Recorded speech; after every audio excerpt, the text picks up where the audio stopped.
하늘에 계시는 주여, 내가 눈을 들어 주께 향하나이다.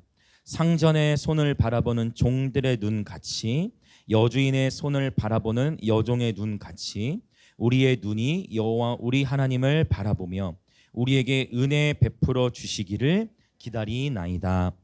여호와여, 우리에게 은혜를 베푸시고 또 은혜를 베푸소서.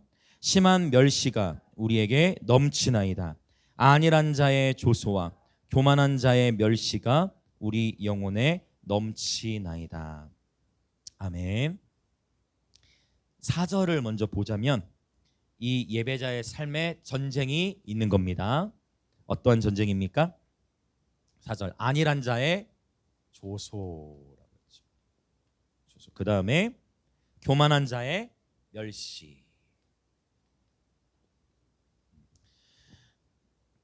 122편을 보면 다윗의 곧 성전에 올라가는 노래라고 표현했고, 지난주에 나눴죠. 123편에 다윗의 시라는 표현은 없지만 문맥의 흐름으로 보자면 123편도 다윗이 썼을 가능성이 매우 큽니다.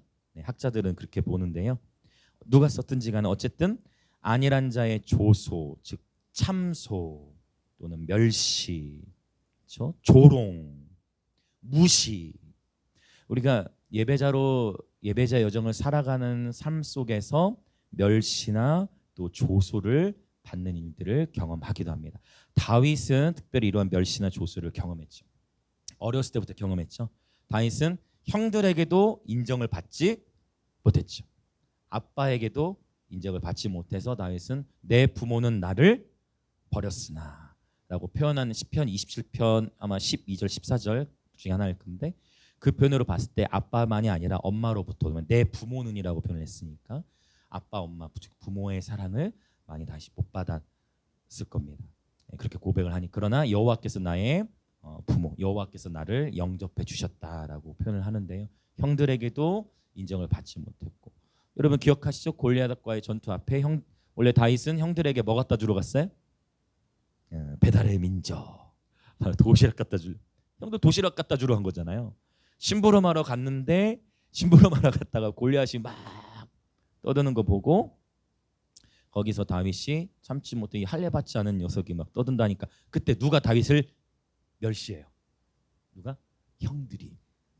네가 뭘 안다고, 뭐 그럼 네가 싸울 거 네가 뭘 알아서 그래? 네가 뭘 안다고 그래? 하고 있는데 다윗, 아무도 골리앗과 싸울 용기가 없었지만 다윗이 골리앗과 싸우러 나가게 되고, 사울은 다윗에게, 사울 자신이 나가지 못하고, 사실 사울도 싸움 잘했습니다. 성경을 보시면 사울이 키도 굉장히 컸고 싸움에 강한 용사였는데 그가 점점 기름을 잃어가고 있는 상황 속에 있었어요. 어쨌든 사울이 갑옷을 다윗에게 주는데 그 갑옷이 맞지 않습니다. 그래서 우리가 꼭 중요한 게, 하나님은 우리 각 사람에게 주신 무기들이 달라요. 우리 모두 하나님의 나라 안에 거하고 있습니다. 하나님 나라는 굉장히 다양해. 색깔도 무지개도 7색깔이듯이. 그런데 나에게 있는 은사가 내 옆에 있는 지체에게 없을 수 있죠. 근데 또 내게 없는 게 내 옆에 있는 게 있지만 내 옆에 지체에게 없는 게 나에게 있을 수도 있어요. 하나님은 그래서 서로가 서로를 돕고 아름다운 하나님의 나라를 이뤄가도록 세팅하셨어요. 아멘. 하나님은 부르심과 은사에는 후회하심이 없다고 말씀을 하셨잖아요. 맞죠? 네, 그래서 사울의 갑옷이 다윗에게 맞잖아요. 사울의 갑옷은 화려했고 비싼 갑옷이었죠. 그런 다윗에게 맞지 않아요. 때로는 아무리 어떤 타고난 사역자나 어떤 사람이 너무 화려해 보이고 나도 저 사람 좀 하고 싶다 하더라도 그 사람에게 주신 하나님의 부르심이 있고 저와 여러분에게 각 사람의 주신 부르심이 있는 겁니다.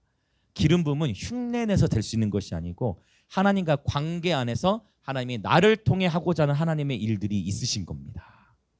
자, 옆에 계신 분들에게 인사합시다. 사울의 갑옷을 부러워하지 맙시다. 자, 한 번 더 할까요? 제가 다윗이에요.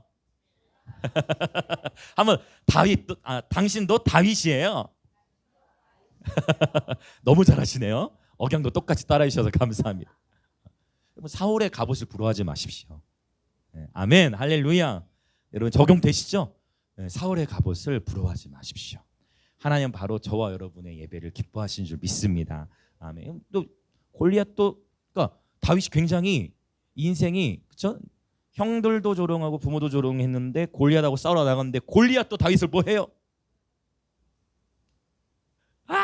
저 어린 놈이 나가지고 웃긴다 웃겨. 골리앗이 얼마나 조롱했겠어요. 그러다가 골리앗이 다윗의 물맷돌 쫙 맞고 누워 있을 때 다윗이 골리앗의 칼을 뽑아가지고 너무 놀랍지 않습니까? 네. 하나님 놀라운 역전 승리를 일으켜 주시고, 그러나 그 이후부터 멸시가 끊어진 것이 아니라 또 다른 계절이 왔을 때 다윗이 또 왕이 된 이후에도 놀라운 축복을 누렸지만 누구에 의해 성에서 쫓겨나요?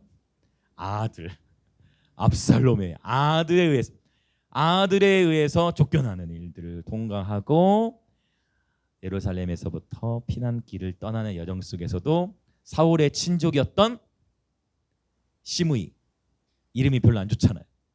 욕 느낌이 있잖아요. 약간 발음이. 시므이가 막 또 다윗을 어떻게 해요? 계속 조롱합니다. 그래서 여러분, 영적 근력, 우리 예배자들은요 특별히 영적 근력이 있어야 돼요. 그게 뭐냐면 원수가 저와 여러분을 향해 참새 소리를 발할 때 그때 의기소침해지거나 깔아앉는 것이 아니라 원수가 우리를 참수할수록 오늘 본문 하늘에 계시는 주의 얼굴을 구하시길 축복합니다. 그게 오늘 본문. 멸시와 천대. 예수님이 이 세상 어느 누구보다 가장 큰 멸시 천대 받으신 우리 예수님이 아무 죄가 없는데 그 주님께서는 수시로 하늘을 우러러 밤이 맞도록 새벽에 기도하시 그 본을 우리에게 보여주신 거죠. 안일한 자의 조소와 교만한 자의 멸시가 우리 영혼에 넘치나이다라고 고백하는데, 그러할 때마다 여러분 맞불 놓는 작전을 하나님은 기뻐하지 않으십니다. 어떤 의미인지 아십니까? 조롱과 참소가 올 때 자존심이 상해지죠. 여러분 자존심은 쓰레기통에 버리고 우리의 옛사람은 십자가에 못 박혀 죽었습니다. 아멘이십니까? 우리는 자존심 아닌 주존심으로 사는 자들인 줄 믿습니다. 옆에 분들 한 번 더 인사합시다. 우리는 자존심이 아닌 주존심으로 사는 자들입니다. 아멘. 그러면 여러분 원수 갚는 것을 내가 하지 않으면 하나님의 손에 빠지는 것이 사실은 더 어미한 거예요. 그래서 원수 갚는 것이 내게 있지 아니합니다. 선의 악에게 지지 말고 선으로 악을 이기시길 축복합니다. 그래서 어떠한 그래서 내가 예기치 못한 상황 가운데에 말들이 들려오거나 영적 전쟁을 경험할 때 그때 더욱 입술을 지키시기 축복합니다. 시편 143편에 보면 한번 선포해 봅시다. 내 입술에 파수꾼을 세우겠습니다. 네.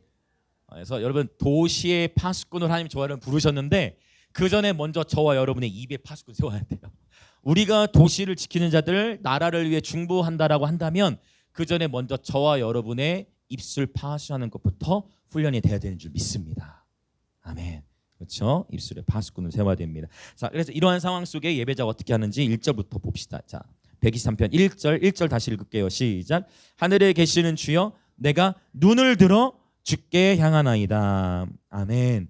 눈을 들어. 이게 창세기에서 아브라함이 또 독자 이삭 바치는 그 문맥 안에서 아브라함아 이제 됐다고 하나님이 인정하시고 나서 너를 위해 예비된 게 있다 할 때 아브라함이 눈을 들어 보니까 그 양은 원래 스풀에 걸려 있었어요.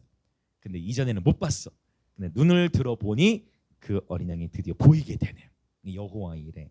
할렐루야. 그래서 눈을 들어 주님을 본다라는 거는 집중해서 주님을 바라본다라는 것.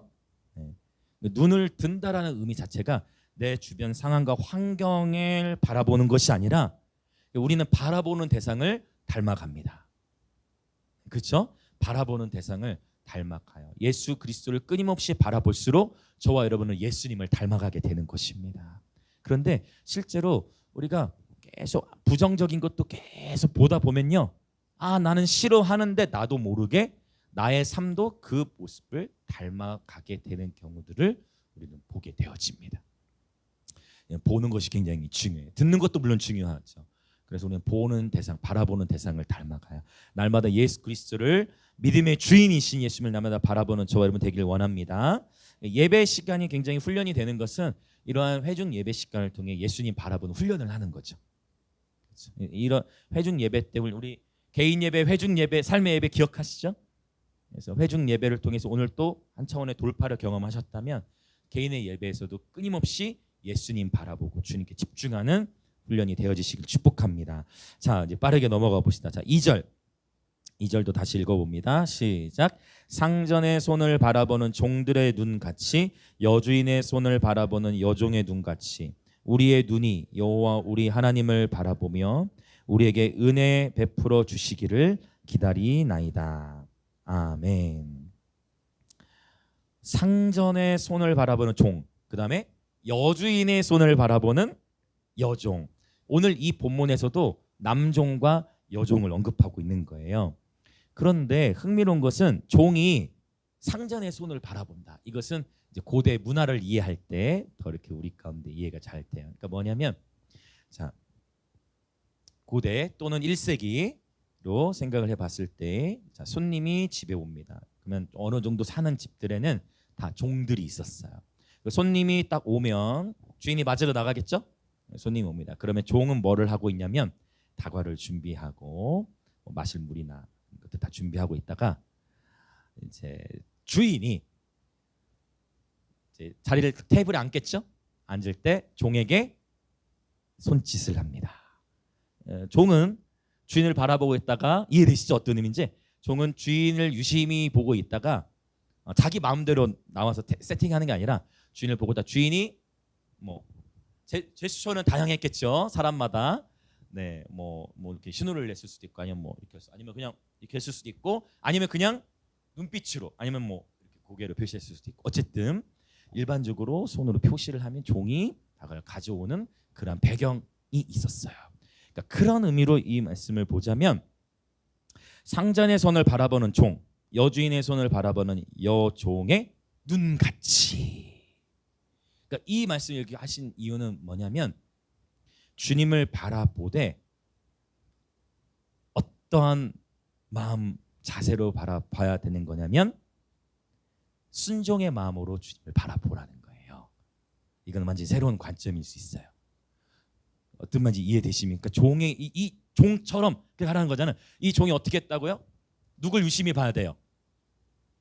누굴 봐야 돼요? 주인을. 주인이 손짓하면 그 손짓을 따라 순종하고 액션을 취하는 거죠. 상전의 손을 바라보는 종들의 눈과 같이 우리의 눈이 누구를 바라봐요? 여호와 우리 하나님을 바라보며 우리에게 은혜 베풀어 주시기를 기다리나이다. 사실 히브리어 원문에는 기다리나이다라는 표현으로 써 있지 않아요.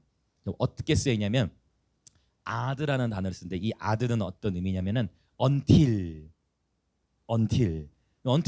뭐냐면 언제까지 뭐뭐 할 때까지 뭐 이런 식으로 번역이 되는데 그 얘기는 뭐냐면 은혜 베풀어 주실 때까지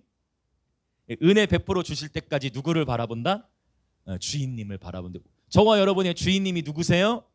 하나님이십니다. 할렐루야.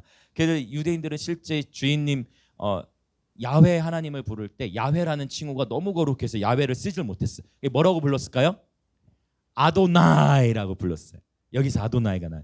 아도나이는 뭐냐면 my master 또는 my lord, 나의 주인이시여라는 의미입니다. 그래서 오늘 이 본문에서 강조하고 있는 건 뭐냐면 순종의 마음, 종의 마음으로 주님을 바라보라는 것입니다. 할렐루야. 네, 2절을 한번 여러분 나중에 또 한번 더 깊이 한번 묵상해 보십시오.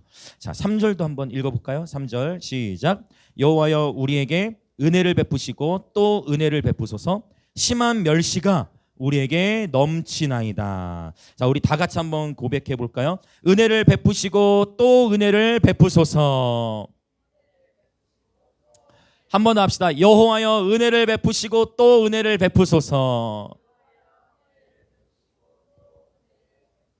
그래서 계속 저와 여러분은 우리의 주인님이신 주님께서 나에게 뭐라고 말씀하시는지, 주님이 나에게 무엇을 요구하시는지 바라봐야 되는 거예요. 그래서 교만한 자들의 멸시나 안일한 자의 조소가 있을지라도 주님이 나에게 뭐라 말씀하신지 주님을 바라보고 기다리는 것입니다. 그리고 주님이 나에게 뭔가를 말씀하시고 그것에 순종할 때에 우리의 주인이신 주님께서 저와 여러분에게 은혜를 베푸시는 줄 믿습니다.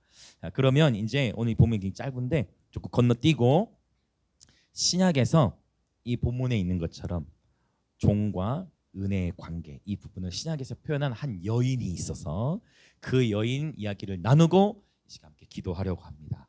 자, 우리 누가복음으로 한번 갑니다. 누가복음 1장. 반주 같이 주세요. 누가복음 1장 자 26절부터 보면 자 여섯째 달에 천사 가브리엘이 하나님의 보내심을 받아 갈릴리 나사렛이란 동네에 가서 자 27절부터 27, 28 읽어봅시다. 시작. 다윗의 자손 요셉이라 하는 사람과 약혼한 처녀에게 이르니 그 처녀의 이름은 마리아라. 그에게 들어가 이르되 은혜를 받은 자여 평안할지어다. 주께서 너와 함께 하시도다 하니. 자 이제 마리아 여기 마리아는 이제 예수님을 낳은 마리아겠죠. 자 은혜를 받은 자여 평안할지어다 했어요. 자 이제 29절부터 또 읽어 나가 볼까요? 29절부터 시작. 처녀가 그 말을 듣고 놀라 이런 인사가 어찌함인가 생각하매 천사가 이르되 마리아여 무서워하지 말라. 내가 하나님께 은혜를 입었느니라. 보라 내가 잉태하여 아들을 낳으리니 그 이름을 예수라 하라. 그가 큰 자가 되고 지극히 높으신 이의 아들이라 일컬어질 것이요 주 하나님께서 그 조상 다윗의 왕위를 그에게 주시리니 영원히 야곱의 집을 왕으로 다스리실 것이며 그 나라가 무궁하리라. 마리아가 천사에게 말하되 나는 남자를 알지 못하니 어찌 이 일이 있으리까? 천사가 대답하여 이르되 성령이 내게 임하시고 지극히 높으신 이의 능력이 너를 덮으시리니 이러므로 나실 바 거룩한 이는 하나님의 아들이라 일컬어지리라. 보라 내 친족 엘리사벳도 늙어서 아들을 배웠느니라. 본래 임신하지 못한다고 알려진 이가 이미 6달이 되었나니 대저 하나님의 모든 말씀은 능하지 못하심이 없네. 38절 마리아가 이르되 주의 여종이오니 말씀대로 내게 이루어지다 하매 천사가 떠나가니라. 좀 길지만 이 본문 우리 다 아는 이야기죠. 마리아가 나는 당신의 여종입니다. 말씀대로 내게 이루어지다라고 선포하거든요. 시편 123편과 연결점을 좀 찾아지시죠? 연결점이 근데 이 본문에 있어서 마리아에게는요 정말 큰 위험 부담이에요. 결혼을 하지 않은 처녀가 약혼만한 관계인데 임신을 했다? 그 얘기는 일반적으로 1세기 당시 안에서는 어떤 의미예요? 지금 다른 남자와 우리 입장에서 말고 우리 이미 알고 있는 우리 입장에서 말고 다른 남자와 잤다라는 거잖아요. 그러면 이것이 발각되면 당시에 어떻게 할 수 있을까? 사람들이 죽일 수 있어요. 그러면 마리아의 입장은요 죽을 수 있는 입장인 거예요. 그런데 천사가 나타나서 말하고 정말 성령으로 잉태되어졌죠. 그러고 나서 마리아의 고백을 보십시오. 그렇게 될 건데 37절 38절을 다시 한번 읽어볼까요? 37, 38 시작. 대저 하나님의 모든 말씀은 능하지 못하심이 없느니라. 마리아가 이르되 주의 여종이오니 말씀대로 내게 이루어지다 하매 천사가 떠나가니라. 그러면 이때 마리아의 나이는 10대예요. 10대 20대도 안 됐어요. 10대입니다. 네. 역사적인 경우 보면 10대예요. 10대 소녀에게 이 얼마나 큰 위기입니까? 그러나 마리아는 주의 여종이오니 말씀대로 이루어지다. 절대적으로 하나님을 바라볼 수밖에 없는 상황에 되어졌어요. 하나님은 이 상황을 뚫고 나가도록 이미 은혜를 부어주셨다라고 2번을 연달아서 말씀하시죠. 여호와여 내게 은혜를 베푸시고 또 은혜를 베푸소서. 할렐루야.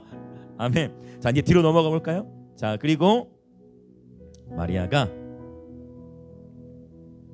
마리아의 예배가 나옵니다. 이 예배는 마리아의 새 노래입니다. 자, 이 마리아의 새 노래를 우리 한번 볼게요. 바로 뒤에 46절 마리아의 찬양, 마리아의 예언적 경배입니다. 이것이 마리아의 노래 46절 1장 46절부터 자 55절까지 한번 읽어보겠습니다. 우리 읽지만 이 말씀이지만 또한 이거 예배예요. 우리 큰 목소리로 같이 한번 선포하겠습니다. 시작. 마리아가 이르되 내 영혼이 주를 찬양하며 내 마음이 하나님 내 구주를 기뻐하였음은 그의 여종의 비천함을 돌보셨음이라. 보라 이제후로는 만세의 날을 복이 있다 일컬으리로다. 능하신 이가 큰 일을 내게 행하셨으니 그 이름이 거룩하시며 긍휼하심이 두려워하는 자에게 대대로 이르는도다. 그의 팔로 힘을 보이사 마음의 생각이 교만한 자들을 흩으셨고 권세 있는 자를 그 위에서 내리치셨으며 비천한 자를 높이셨고 줄이는 자를 좋은 것으로 배불리셨으며 부자는 빈손으로 보내셨도다. 그 종 이스라엘을 도우사 긍휼히 여기시고 기억하시되 우리 조상에게 말씀하신 것과 같이 아브라함과 그 자손에게 영원히 하시리로다 하니라. 할렐루야. 아멘. 마리아 자기 인생을 봤을 때 너무나 비천한 종인데 마리아에게 하나님이 새 노래를 주신 것입니다. 마리아가 찬송의 옷을 입은 거예요. 마리아 입에서 새 노래가 나옵니다. 주께서 이 비천한 여종을 돌보셨다. 내 영혼이 여호와를 찬양하리로다 라고 고백하는데 예언적 경배로 가는 거예요. 그러면서 노랫말이 바뀌어요. 나의 비천함을 돌보신 주님. 근데 이 새 노래가 어떻게 바뀌어져요? 민족적인 선포로 가잖아요. 주께서 이스라엘을 돌보시는도다라고 가잖아요. 맞죠? 우리 조상의 말씀하신 것 같이 아브라함과 그 자손에게 영원히 그 종 이스라엘을 도우사 긍휼히 여기시고 기억하시되. 할렐루야. 영적 경배, 즉 주님과의 친밀함으로 나아가다 보면 이제 그 주님과의 친밀함을 누리면서 여호와의 친밀하심이 여호와를 경외하는 자들에게 있으며 저희에게 주의 언약을 보이시리로다. 친밀함의 기도를 넘어서서 나라와 민족을 위한 기도로 주님이 이어가시는 거예요. 이것이 신부들의 기도의 지경의 확장입니다. 할렐루야. 주님과의 친밀함으로부터 시작된 중보 기도, 주님과의 친밀함으로부터 비롯된 나라와 민족을 위한 울부짖음, 그러한 예언적 경배자 중보자들 되시길 예수님의 이름으로 축복합니다. 이 시간에 함께 기도하겠습니다. 함께 이 시간 기도하실 때에 마리아의 입장을 생각해 보시면서 세상은 이해하지 못하죠. 오히려 수많은 멸시가 있을 수 있었겠죠. 그러나 하나님은 사람이 이해할 수 없는 방식으로도 일하실 때가 많다라는 거. 저와 여러분의 삶에서도 그러한 일들, 수많은 멸시와 조소가 있을 수 있지만 오늘 하나님은 저에게 말씀하십니다. 그리고 우리가 주목해야 할 것, 주님이 우리의 주인이신데요, 하나님은 우리에게 순종을 말씀하시죠. 주님은 저와 여러분에게 순종을 말씀하시는데 우리의 기도는 순종할 준비를 하면서 하나님이 저에게도 오늘 한 가지 말씀해 주신 미션이 있었어요. 저와 아내가 그걸 함께 나누고 기도하면서 딱 오늘 미션을 딱 주시더라고. 그러면서 하나님이 주신 감동이니 네, 순종하겠습니다 하고 액션을 취해 순종하고 실제 행했던 어떤 일들이 있었어요. 여러분 축복합니다. 주님께서 저와 여러분에게 사인을 보내실 거예요. 그런데 조소가 있고 참소가 있을 때 그 조소를 바라보지 마시고 주인을 바라보세요. 저와 여러분의 주인이신 주님을 바라봅시다. 그리고 순종의 마음으로 우리가 구하는 거예요. 주님, 내게 은혜를 베푸시고 또 은혜를 베풀어 주옵소서. 나는 주의 여종이 오니 말씀대로 이루어지이다. 그리고 주님 앞에 새 노래로 경배하며 나아가길 원합니다.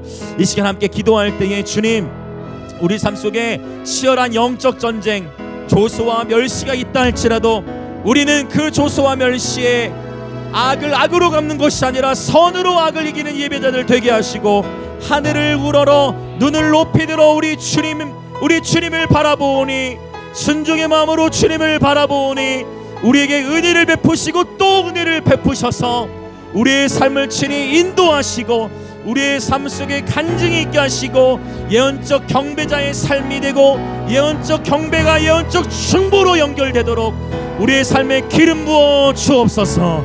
그렇게 주여 외치며 기도합니다. 주여.